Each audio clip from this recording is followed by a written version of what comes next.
100 Watts' goal is to identify tech innovation in the retail industry, mentor them, and give them a leg up so that they have a better chance of success. 100 Watts has industry partnerships with other reputed platforms like TIE and Retailers Association of India, who share a similar vision with respect to innovation and retail respectively.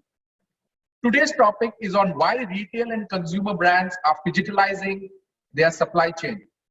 For the longest time, supply chain management was seen as something that needed to be done physically. Enterprise technology came in with the introduction of warehouse management and auto replenishment systems. Then came fleet management and consignment tracking technologies. With the proliferation of last mile deliveries, which accelerated in the last 18 months due to the pandemic, the interest in technology usage in SCM really skyrocketed. How industry leaders are leveraging digital technologies to innovate on their supply chain strategies is what we're going to be talking about today. For this, I'm happy to introduce to you a moderator for the session, Ranjan Sharma. Ranjan is a unique profile. He is the head of technology and supply chain at BESTSELLER, two roles that are extremely critical for retail businesses, especially from the customer's perspective. I now request Ranjan to take over and start by introducing our esteemed panelists. Thank you, Ranjit. Thanks a lot for those good words. And let me add to what I do. Many of you might not know what BESTSELLER is. Just to give you a background, we are a fashion retail company. We are an international fashion house, which is originating from Denmark. We are a Danish fashion retailer, have multiple brands. We are owners for more than 20 plus brands across the globe. In India, we've been available for the last about 12 odd years. We have stores, we have a large presence in e-commerce, a large presence in the departmental stores, and we have brands like Jack & Jones, Veromoda, Only, Selected, and many more. We are launching brands almost every year from our global kitty. So I will not take too much of your time, and I would quickly move towards introducing our esteemed panelists because they come with very, very rich experience around retail supply chain, and they definitely bring in a lot of nuances and a lot of information about what and how they've been doing. It would be great to understand more from them. So let me first introduce Simon. Simon is the founder of Future Today Retail Consultancy Limited, and he has more than 3 decades of retail and consulting experience. Simon, would you want to introduce yourself and brief the entire audience about more about you? Thanks, Ranjan. Yeah, Simon Calvert. I'm based in the UK, in London, and as Ranjan said, I've got 3 decades worth of experience working for a variety of different retailers, whether they be large PLC or pure play marketplaces or smaller SME, covering supply chain and other functions like logistics and merchandising, marketing, e-commerce. So I understand the retail supply chain end to end and have a fairly good idea about how technology can help things. I've done a lot of fashion in my time, but I've also done other product areas like home and general merchandise. So that's kind of me and my background. Thank you, Simon. Thanks a lot. Let me introduce to the next panelist, who is again a very, very esteemed panelist who has spent more than 2 decades in retail and has done different things across different profiles and portfolios. That's Rahul Nayak. Rahul Nayak is the Executive Director for Operations of Spencer's Retail India. Rahul, welcome to the panel, and would you like to introduce yourself and give more details about your expertise? Hi, Ranjan. Thanks for giving this opportunity. I think my career has been quite closely associated with retail in India.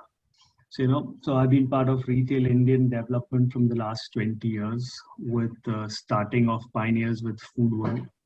I've spent time with Tata Retail, then a considerable time with international retailer like Tesco's. And then the last 5 years, I've been part of a great retail who has been pioneered in India, which is Spencer's. And under Spencer's, we have the two big brands, which is the Spencer's Retail as well as the Nature Basket.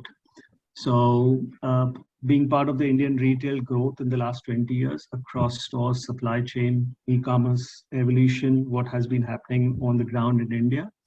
Really happy to be part of this panel. Look forward for this session. Thank you. Thank you, Rahul. Thanks a lot. So let me quickly jump without wasting too much of time, jump onto the first question that I wanted to put, because there's been a lot of talk in the last 1.5 years about pandemic, and definitely this has impacted a lot of us in terms of the way how we do things, the way how we look at our businesses, the way how we deliver our products to the consumers through whichever channels that we do have. But the big question is, this has also disrupted the entire supply chain in many ways, and doing a demand planning or managing the fulfillment variabilities have been a huge ask for all supply chain managers and all supply chain leaders. How has this treated you, Simon, in your space in terms of your managing your customers, and what kind of questions have they been coming back to you with? Well, I mean, as you quite rightly said, there's been so much disruption, and it's actually difficult probably to talk about all the disruption. So you've obviously got channel shift that's been happening as part of the effects of the pandemic. Yes, that was happening already, but it's certainly been accelerated. So you've got all the challenges around that. You've got a whole demand change. So not only the channel shift demand, but you've also got changes in what customers want because their lifestyles are changing. You've also got a lot of effects coming through from demand that are being affected by global trends, whether it be sustainability or whether it be ethical considerations, etc. This has meant that it's been very difficult to actually predict that demand, especially using the kind of technology that retailers have been historically using, which can only be described as analog, probably at best, even though there are lots of opportunities to use technology to do it a lot better. And then you've obviously got the delays, which haven't been consistent around the world in terms of the pandemic, which has basically meant that orders haven't been placed when they should have been placed, which meant that goods couldn't be manufactured when they should have been manufactured, which meant that there was a complete breakdown of that kind of product life cycle, and which led to backlogs, which then drove up prices together with lots of other environmental considerations and opportunistic behavior of certain businesses within the supply chain to increase prices, etc. So that has meant there's been an awful lot of issues that are still very apparent and still very front of mind. And then you've got the whole, in terms of customer satisfaction, customer experience, the whole focus in terms of that last mile delivery to customers is becoming more and more important as e-commerce becomes the predominant method of selling.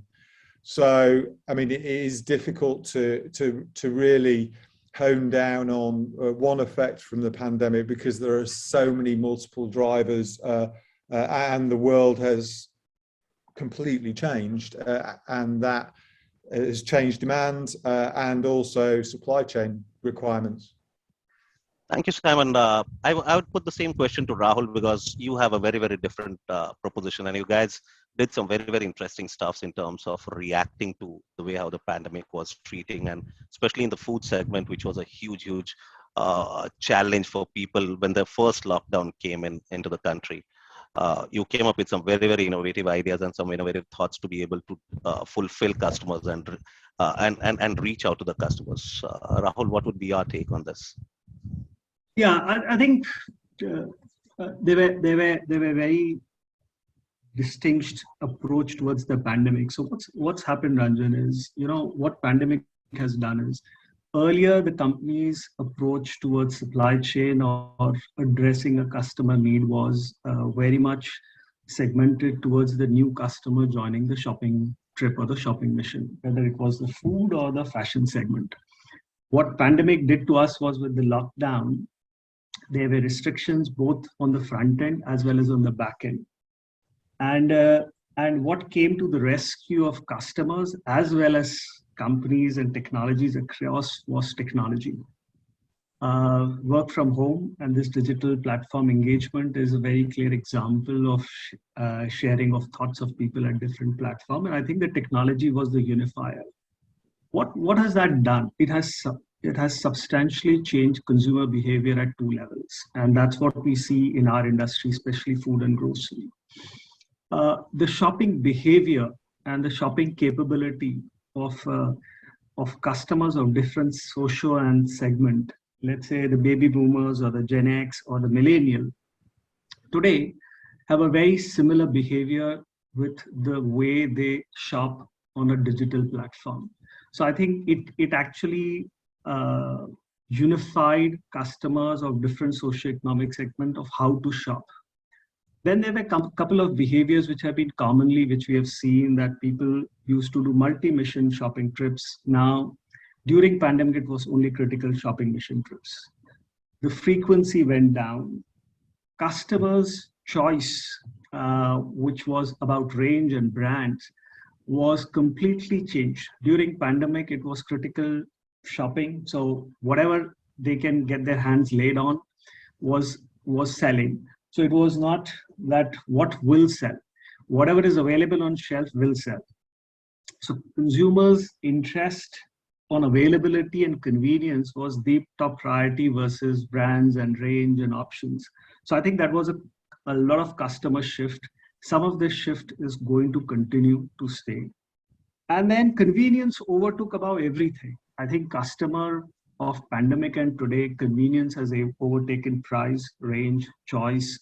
And the reason why we are talking phygital is because it enhances the entire level of convenience of shopping. So that's what we have been seeing.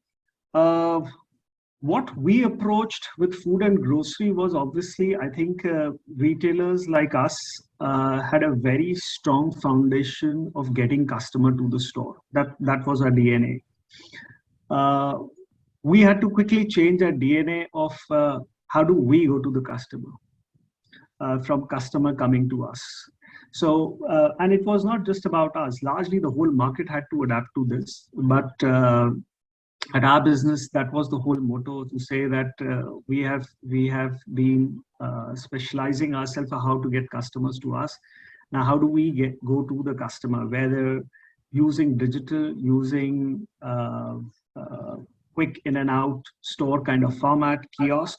But that has been the approach. The approach where it has been different is, rather than calling lots of customers to use, how do you go to the customer? And that's the extension of the supply chain I see. Earlier, the supply chain capability was extremely robust and built till the store level, and some extensions towards the customer. But in the last 1.5 years, retailers have invested enormous amount of capital, capability, technology, communication platform of how to reach to individual customers. And that's what we have been doing in our business, of how to reach at different customers at different, with different segments and different categories. So Rahul, quickly, what this will lead to is, this will lead to a lot of work in terms of the supply chain, because the supply chain was not geared to be able to handle this. You had to do a lot of changes, bring in a lot of changes on the supply chain front, in terms of creating those digital platforms, in terms of creating those visibilities, those traceabilities. How did the supply chain handle this, and what change did it bring on the supply chain front? I think two things happened. One, obviously, what you said, I think it was a DNA shift. That capability or that mindset is something which is what was required. Technology being a big enabler in that. What has happened is, the way we approached is, there was some technology or some innovation which we did internally ourselves. So for example, like phone delivery has been a very mainstay of Indian shopping market for years and years. Now, how do you leverage that as a very basic concept to reach to customers going forward? How do you make that as one channel? So that could be one innovation. Two, I think retailers have learned to do partnerships with other retailers who bring different technology and capabilities on the table.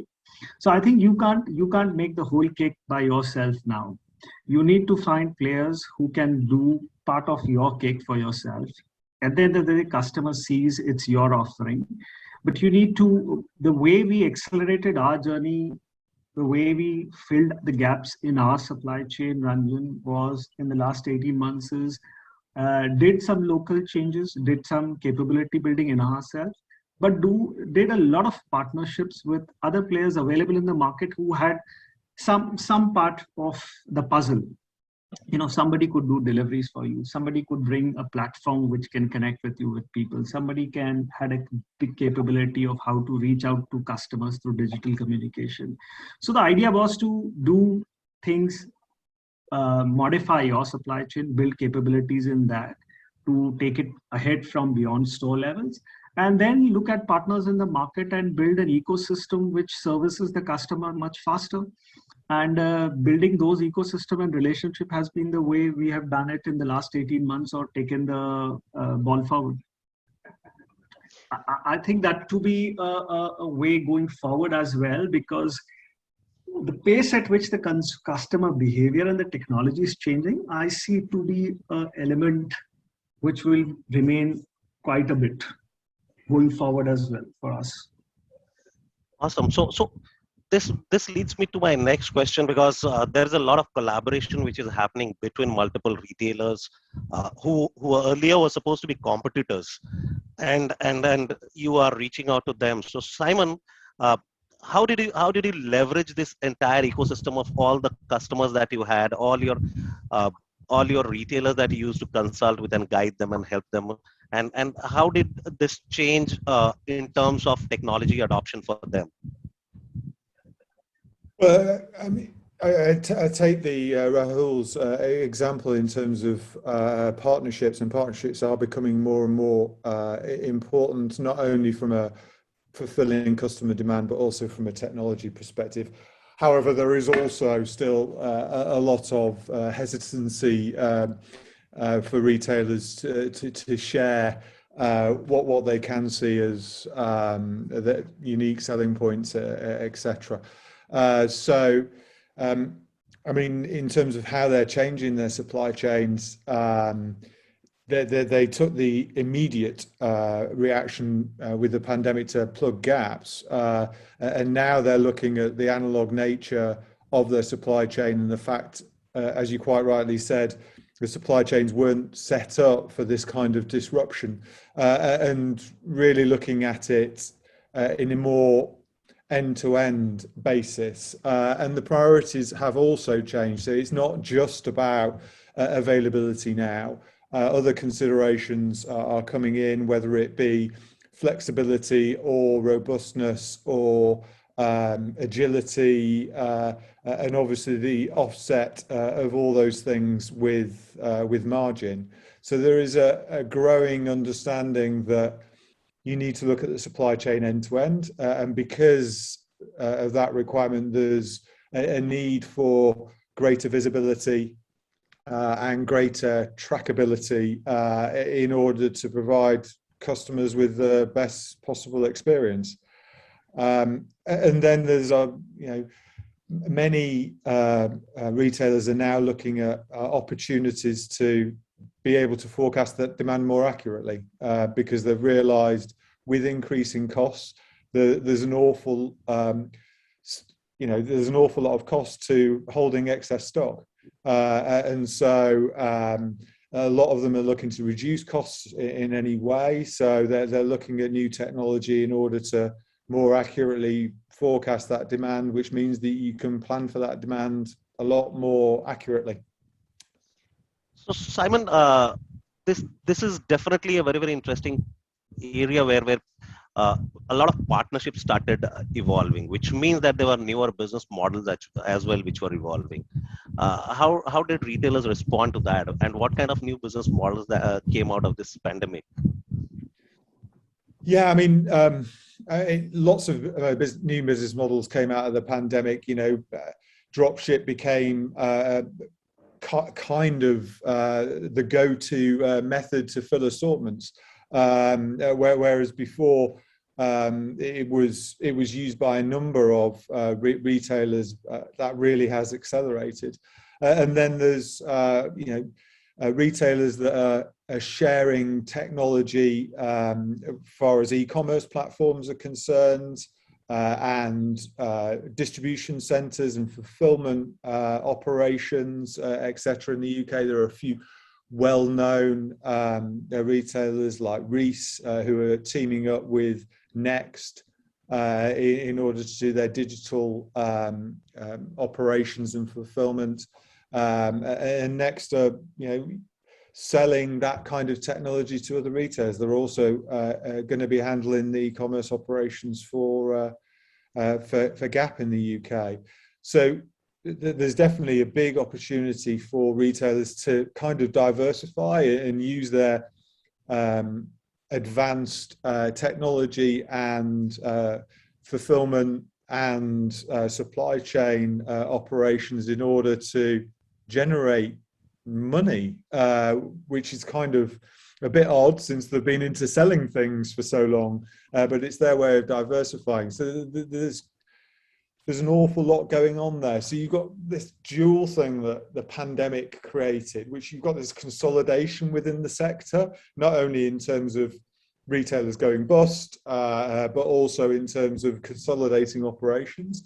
And then on the other side, you've got this whole trend towards localization and e-commerce, in effect, meaning that it's a lot easier for new brands, new retailers to enter the market. So you've got this democratization going on, which are kind of counterintuitive, but they are kind of both happening.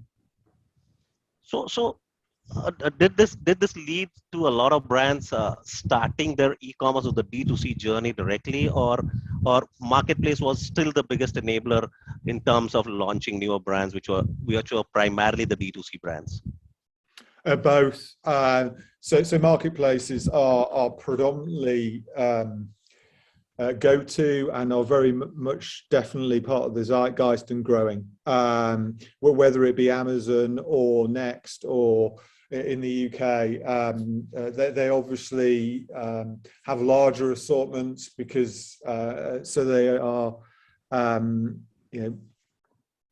they are more attractive towards customers. Their supply chains tend to be more robust, so fulfillment is more reliable, etc. And during the pandemic, customer behavior was that they tended to go to retailers, marketplaces that they trusted, rather than try new.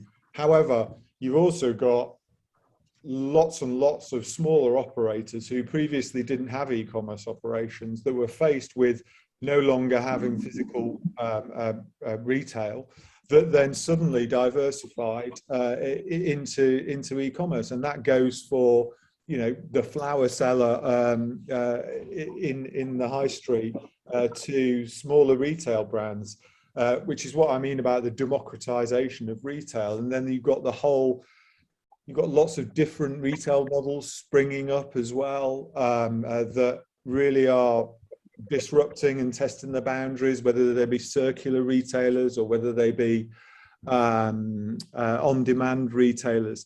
So you've got an awful lot of different competing factors going on there, which is actually quite exciting and very interesting. Amazing. So Rahul, coming back to you, there was a lot of supply variability which started coming in as well because of factories not being available. Production lines were getting, labors were not available, the manufacturing lines were not there, and also because of the geopolitical situation that was arising out of the whole pandemic, the entire world started getting divided into multiple pieces. How did this impact on the supply chain, and what change did this bring in terms of in terms of the sourcing capabilities, building the sourcing capabilities, and be able to handle that challenge on the sourcing front? Yeah, I think the pandemic was a halt to supply chain in India, especially. So I think the first quarter and the second quarter, it was an extreme kind of a supply chain breakdown, and which was broadly saying production halted, movement of goods halted. What was on was retail, but how do you fill the shelves? It was largely fulfilled initially through scavenging. There was no real answer to it because you cannot change the supply chain, let's say in a month, 2 months, just to twist and turn around, and therefore whatever was available through different reach out. So going directly to brands, going to distributors, going to find some other sourcing opportunities, people like listing many more brands which would have had to wait to get listed with retailers, but they were sitting with inventories, so the one which had inventories would get an opportunity to work with more demand retailers. So I think the initial phase was one was trying to figure out availability issues through locally. I think as the supply chain issues got addressed with factories production coming back to it, I think what Simon made a point, clearly the cost of service by then people had realized had started going up. The input cost had gone up, the cost of production had gone up because of the labor shortages, the capability, and especially in India with the labor movement, there were multiple of these things. It came with challenges, it came with opportunities. In India, again, lots of brands, including retailers, looked at it. Why do we need to range 100 products of a particular category? Why can't we just cut it down? If consumers are consuming 50, don't need to list 100. And then people started looking at both opportunities. One, how to bridge the gap of what was not getting produced, and one, what is getting produced, does it make real sense? And I think in this one, even I would again mention, Ranjan, partnerships with other retailers. So for example, I'll give you an example of, say, let's say just a fashion business. For a retailer like us, a mix of our own brand and an increased mix of other labels became one opportunity to say, how do you fill in the shelves? Or how do you overcome the gaps? So I think it was a mix of 2-3 models of how do you address those solutions. But what we are seeing once these production issues, the labor issues, the cost of inputs issue, which have not completely gone out, but some of those issues starts becoming more transparent and people knew that this is what's going to be. So let's say the cost to serve is now a new number because you're going to the customer. So in today's time, obviously reorganizing of supply chain is what is happening in the last 6 to 8 months, which is basically saying, like what Simon earlier mentioned, agility of supply chain, agility of your suppliers, capability of suppliers had one dimension earlier, but now there is an additional dimension as to what kind of suppliers you're working, what kind of back-end stocks or what kind of flexibility they demonstrate or they can share with you. Are there reasons to work with suppliers, or there are reasons to develop partners in particular category and segments who have much better capability than us? So I think it is the tweaking of the supply chain which is underway. Different models, different players, local players, with lots of Indians, manufacturers have started coming up in segments which were largely dominated by large players. Let's say if you take segments like savories, and if you take local food businesses, there are a lot of local players. So the idea is to get more local, more reliable suppliers. Though it's just as a new journey. But the idea is that the new supply chain or the supply chain going forward clearly looks like the one where the agility for the retailer to move between brands and between partners is very, very high. The suppliers are looking obviously to reduce input cost and see what can be produced much cheaper if it is to produce locally or regionally. And we are seeing that especially in the food segment. Like one of the things which is what we are seeing in India, Ranjan, is that if you look at the fresh business in India, which is largely fruits and vegetable, one, that there has been a transformation with produce. Lots of people in India moving to this part of a segment, fruits, vegetable, medicine shops coming up across. So there has been a huge amount of increase channels for delivery for this, one, but that has also led to a huge amount of capability building. So earlier sourcing some of these products used to be would take some kind of an effort and time. Now more and more players who are coming in and looking at backward integration, specialized player. So there are a lot of specialized players coming, taking up smaller part of business development, smaller part of product development, smaller part of packaging development. And that's what I'm seeing in the supply chain in the back end, that it's not that everything as a retailer we need to invest and work upon. There is, I think the partnership model, looking at the ecosystem more in detail is what I see an opportunity for retailer as well as for businesses. Now the businesses can look smaller opportunities of fragment, and if you can't do end to end, does not matter. If you can just do between, say, P to S, and then say I can do a part of it and be a part of a value chain, is what I'm seeing both in the food, fresh businesses now. Great. So I think moving to the next question, which is very, very imperative, because definitely all of this needed a huge transformation in the supply chain. The way how we work, the way how we looked at the whole supply chain, the way how we looked at fulfillment, because a lot has changed in that space. What kind of investment directions have we started getting in terms of moving towards supply chain, in terms of what kind of technologies are becoming mainstream, which used to, like you said, Simon, when you started that, not everyone is at the same maturity level in terms of the supply chain tech investments. How is this shaping up, and where is it that the major investments have started coming in terms of supply chain? Yeah, well, I mean, there's quite a long way to go. Obviously, I think with what happened during the pandemic and the amount of disruption and trying to plug the gaps, it was immediately obvious that there was a complete lack of visibility and control within a lot of points within the supply chain. I think that became very evident. So that has driven a number of businesses to look at investing to give them that that kind of visibility and potentially a little bit more control.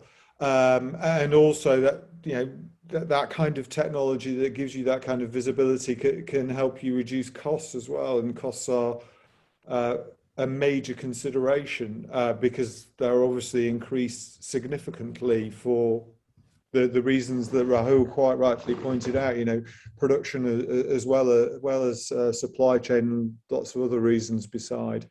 So you've got that element of it. I think that Rahul also was very correct in saying that going forward, businesses are looking at the supply chain in a very different way. So they are looking at it needs to be robust. So they are also looking at how their sourcing choices happen. So it's not necessarily just about price anymore. Is it price? Is it flexibility? Is it adaptability? Is it closer to home? And making sure that they've got more of a mix there. The other aspect that I'm particularly interested in is have a lot more demand-driven, i.e. customer-driven approach to predicting demand and supply chains. So instead of the old push methodology of deciding how much you're going to buy, getting it through the supply chain and pushing it out, taking it very much from using AI and technology to help you predict what the customer is going to want in the future, what the customer wants now, and the ability to predict that, not only by product type, but by location and channel. And that starts to get quite exciting because it can have a significant reduction to the amount of stock that you need to do business.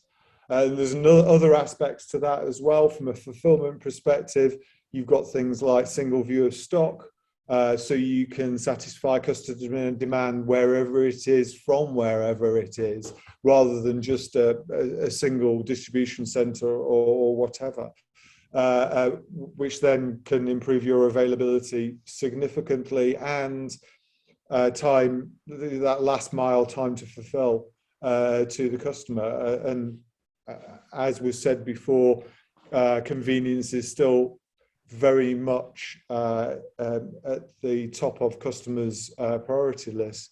So there's an awful lot out there that can help the supply chain service customers better, and it just comes then down to where the retailer is at with their supply chain strategy and where they're at with technology, and where their priorities are in terms of what you kind of try to do first. Rahul, coming back to you, so this definitely would have had a very, very difference, because when you look at the two parlances where Simon is coming from a UK market perspective versus the Indian supply chain, they obviously both of them are at a different maturity level themselves. Where is the technology investment moving towards in supply chain from your organization, and how have we been looking at, because Simon definitely has been talking about a lot of usage of AI, ML in terms of predictions, demand predictions, getting the single view of inventory. Obviously, it became much more relevant for all of us, I'm sure. So how is, where are you as an organization moving towards more in terms of supply chain technology investments? Yeah, I think the commonality across geographies is clearly investment in technology in supply chain, one. But where I see what's happening in India specifically, see, modern retail share of market in India is not as nowhere close to or as mature to, let's say, a market in UK. But what we are seeing is that we are one of the fastest growing digital market globally. And for me today, if you look at supply chain is not something which stops at the back door of the store now. Supply chain is still the house and even the kitchen of the customer now. So the question is that before the pandemic, the capability, the size, the manpower required to do this kind of work was not there. Now, because of pandemic, we grew, we developed. So, like retailers like us were hiring delivery boys in hundreds, which would have been what we would have recruited in years, we were recruiting in weeks. But now with business stabilizing, there would be an investment in the front end of supply chain. That how do you go till the doorstep of the customer? Using technology platform, using multiple facet, what kind of fleets optimize your delivery cost, because clearly the cost of delivery has gone up. So how do you keep delivering till the end with lower cost? So front end supply chain investment and front end supply chain technology would be the focus for the future.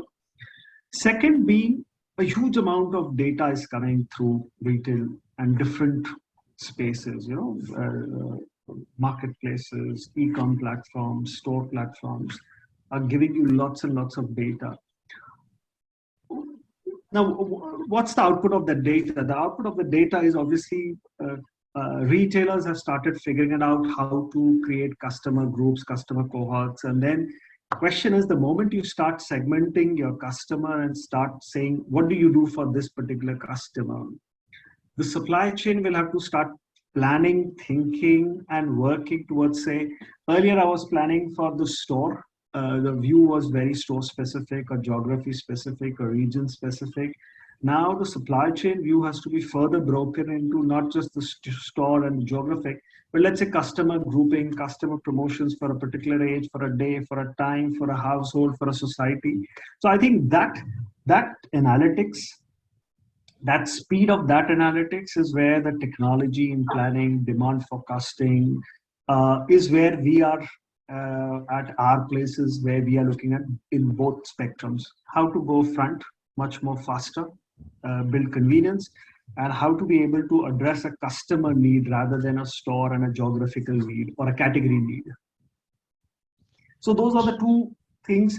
I think the rest, I think Simon has covered much more well in detail around saying the investments obviously are on those fronts. But I'm just trying to bridge in the gap for what's specific to us, what we are seeing as investments.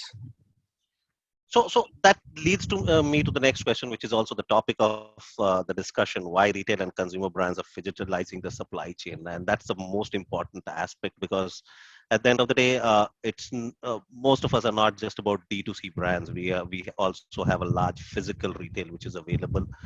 We have a lot of physical supply chain that we do, and a huge part of it is moving towards becoming digital, more and more digital. How is this going to help the physical retail that we also predominantly, that most of us have been coming back from, because that's what we've loved, and that's where we've been very, very active all our life, but gradually moving a lot more towards digital. How is this digitalizing of the whole supply chain helping the storefront, the physical retail, in terms of enabling your store employees, being able to enable your customers to do more with you from the same stores, and to bring in different types of engagements or different ways of engaging with the store? Let me go back to Simon. Let me hear from him. Yeah, I mean, my view of this is that the customers don't see channels, and as retailers, we are stuck into this paradigm of physical retail, e-commerce, etc. But customers just don't see it. They see the retailer, the brand, and they don't really care whether it's a physical store or e-commerce. They want the experience to be the same, and then that has a rollout in terms of requirements, both from a data perspective and also from a supply chain perspective, in order to fulfill those expectations. And physical retail will have to become that seamless part of the process, because we need to be clear that customers' shopping journeys very rarely start and end in the same place. So you've got this ecosystem of the customer, and you've got these channels which they dip in and out of. They may do the research in one channel and then purchase in another channel, and so everything needs to be set up within the supply chain to fulfill that, whether it's, you know, improving availability in store by being one view of stock and fulfill from store, or having the capability to order online in store, or whether it be the capability to buy on e-commerce and pick it up in the store, or whether it be the opportunity to do curbside pickups, or anything like that. So we do really need to think about it as an ecosystem rather than individual channels. And then that has the implications on data, technology, and supply chain to be able to facilitate that. And that's my clear view about the way forward. That's really obviously where the customer is moving towards.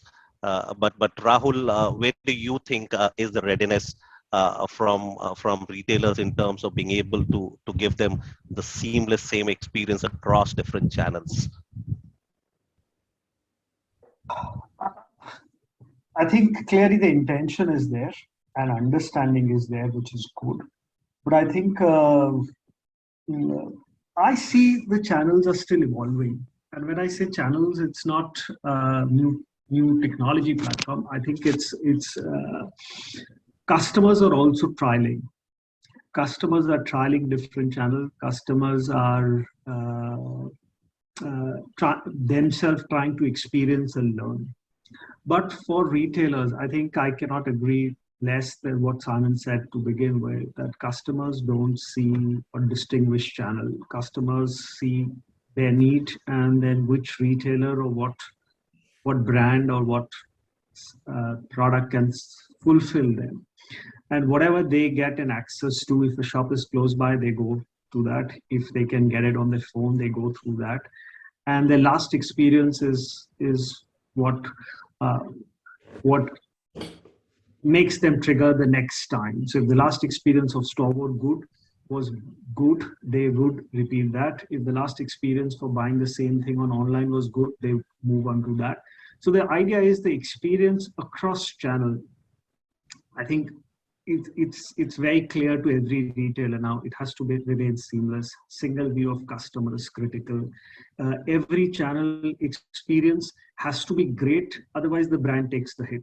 So if you have a great shop but not great online, if you have a great online but not a great shop, if you have both but not a great product, so wherever the customer experience fails, the customer will move out.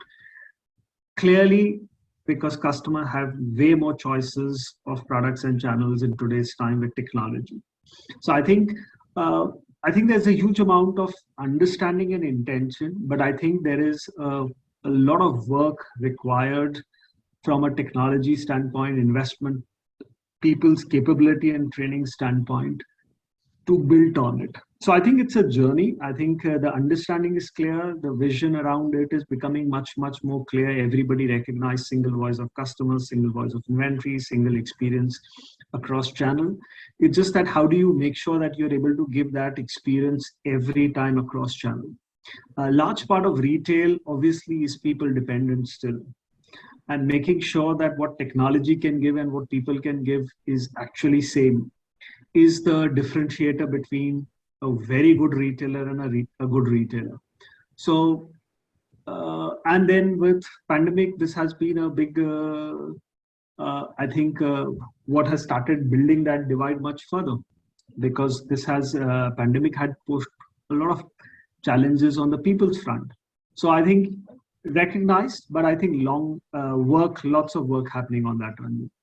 But clearly, those are the thoughts saying that customer experience has to be great across channel, and capability building in some new channels is still underway. Thank you, Rahul. And I think we are almost there on time, and I would like to open the house for questions from the audience if anyone would want to ask any question from any of our panelists, esteemed panelists. We would love to take a couple of questions and then move towards that.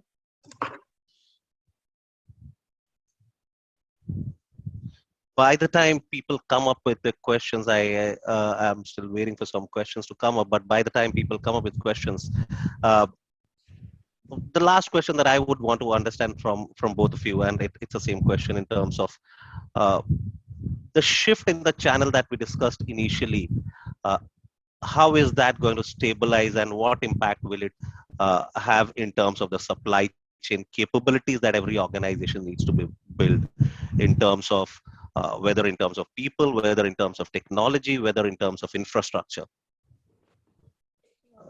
Let's start with Simon. Yeah, gosh. I mean, obviously the channel shift has been quite acute, and even though physical stores have reopened, e-commerce participation still remains record high. So we fast forwarded 5, if not 10 years in terms of e-commerce participation.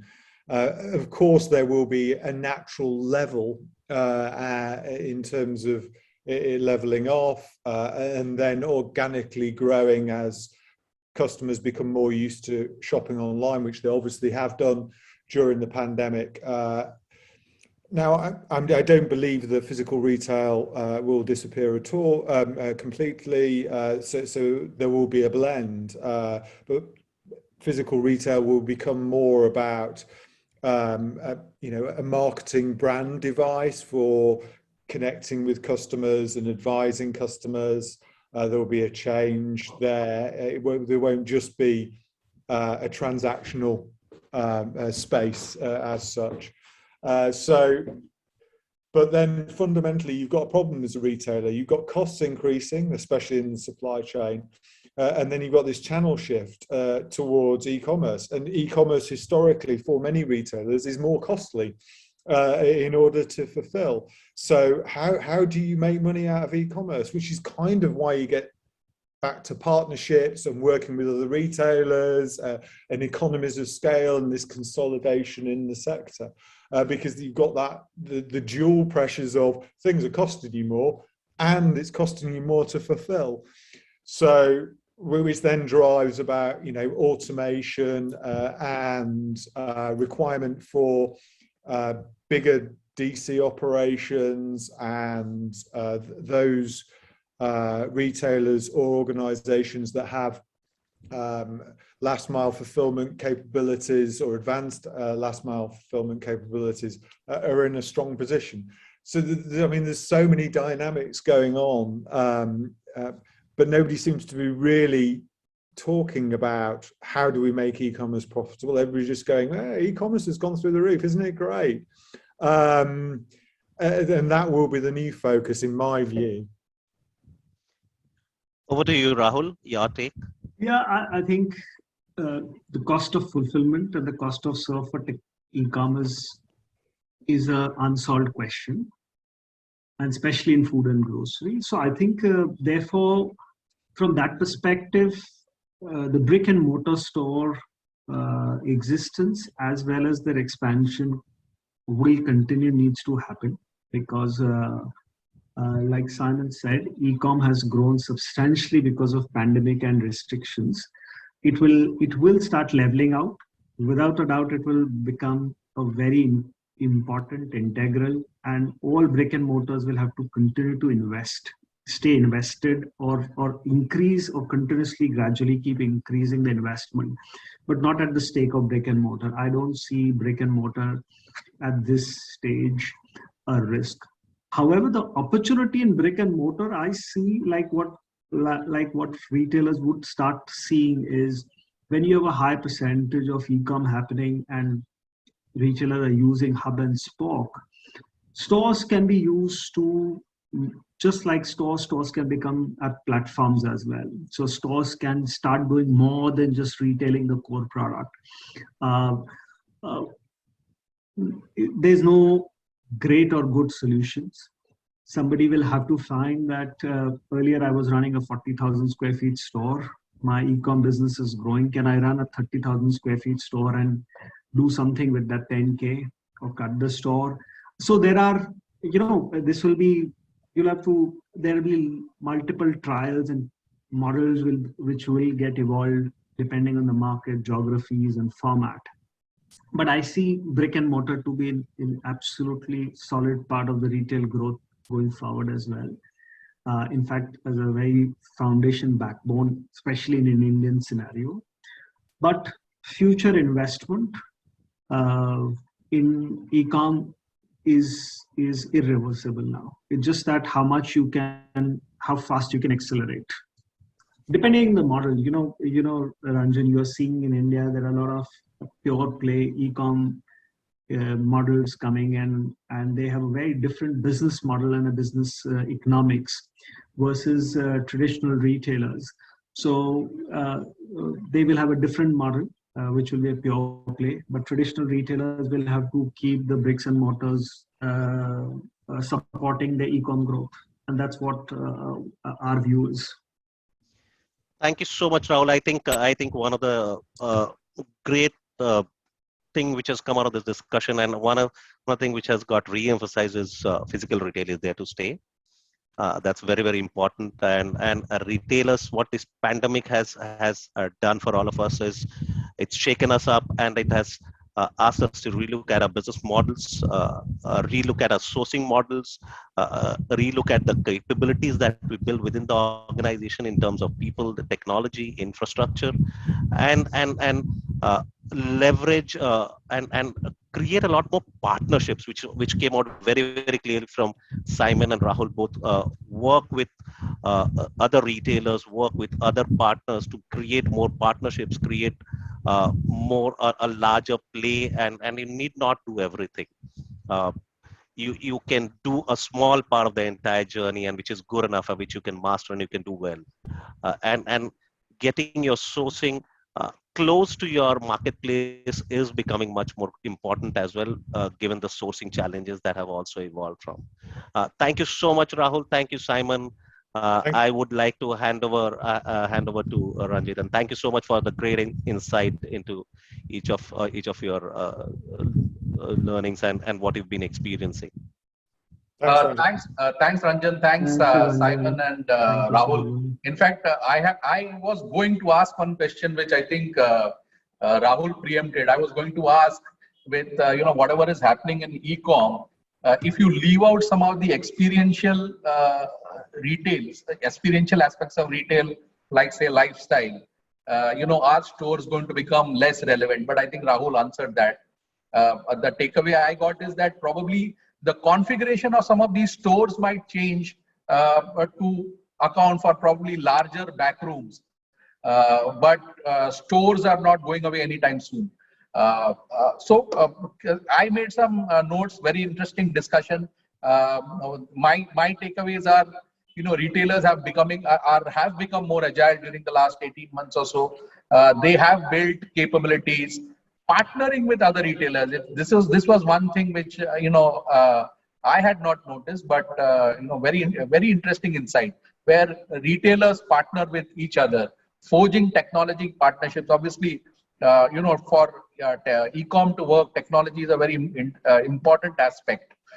Therefore, interest of retailers in technology, especially innovative technologies emanating from startups, and that is where 100 watts is also plays a great role in getting these innovations out into the market, right sizing the assortment primarily around what customers are looking for, cutting out what customers don't need, then figuring out what customers are looking for and adding it to your assortment. Local supply, I think this is something which has become very important. Flexibility of suppliers that now has become an added dimension for selecting them. Then from a technology perspective, the tech predictability. You talked about how technology, especially AI and machine learning, figuring out what customers need by location and channel are going to become very important. For Simon, from what you said, marketplaces will still be the go-to for brands. This is something that stood out for me. And you talked about the democratization of retail. Even smaller players are now using technology and going online and trying to reach out to a wider market. So it has been an extremely fascinating discussion for me. A lot of learnings for me. I hope our audience has also got an equal amount of learning that I had. Thank you so much for your time. Thank you so much for your expertise. Wish you a very good day, and thanks once again. Thank you so much. Take care. Thank you all. Bye. Bye. Bye-bye.